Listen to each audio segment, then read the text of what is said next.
Chapter 1: Biology and Health Blunders. All right, let's kick things off with epidemic versus pandemic.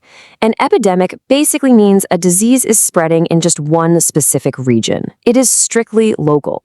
A pandemic, on the other hand, that means it's spreading worldwide. It is truly global. Think of it like this. A small area affected is an epidemic, but the second it crosses the globe, boom, it becomes a pandemic. For example, COVID-19 became a pandemic, not just an epidemic, precisely because it impacted the entire world, not just a single isolated region. Moving right along to another critical health distinction. A virus absolutely requires a host, meaning it literally needs a living body to survive and replicate. Bacteria, however, can live entirely independently. And, this is exactly why medical treatments for them are so incredibly different. We use antibiotics to kill bacteria specifically because those organisms can survive alone. But antibiotics do absolutely nothing to viruses because a virus fundamentally relies on your body's own cells to exist. Okay, picture this. You're out hiking and you stumble across a dangerous snake. Quick, would you call it poisonous or venomous? Most people just kind of guess, right? But there is a strict scientific difference between these two words that totally challenges our everyday assumptions. The answer really just boils down to active versus passive danger. Something is poisonous if it is harmful when you touch it or eat it. That's a completely passive defense. But something is venomous if it actively injects poison into you. Therefore, snakes are venomous, not poisonous, because they actively bite and inject you. So here is a golden rule of thumb for you to remember. If it bites you, it's venomous. If you just lock that simple sentence in your brain, you'll have this highly memorable takeaway that ensures you will literally never mix up poisonous and venomous ever again. Chapter 2: Earth and Physics Errors. This next one is massive. Weather refers to the daily condition, while climate is the long-term pattern. Think of the contrast this way. Weather is short and climate is long. If you step outside and it's just a single hot day, that is the weather. But if you live in an area that is consistently hot and humid year after year, well, the climate there is tropical. Let's move along and see how precise language really matters in physics. Speed simply tells you how fast something is going. But velocity is basically speed with an entirely new layer slapped on top, direction. This means that even if your speed stays exactly the same, your velocity completely changes if your direction changes. You absolutely have to have both components to accurately describe velocity.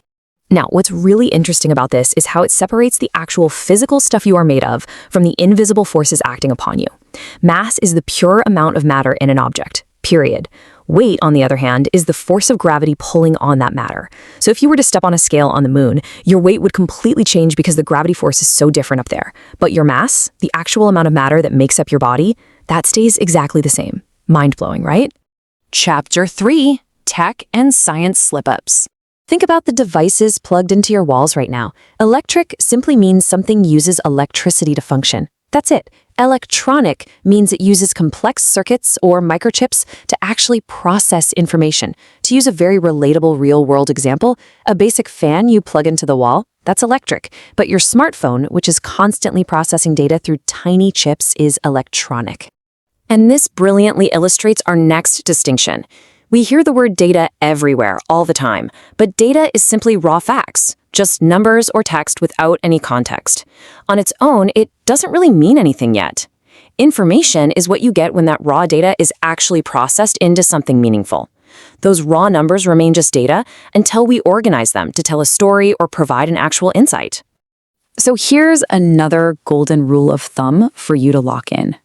Numbers are data, meaning is information.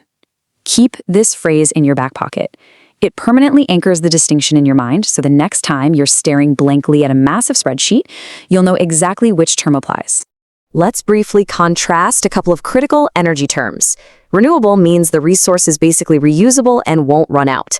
Non-renewable means it is strictly limited. Once it's gone, it's gone. A perfect example of this is solar energy.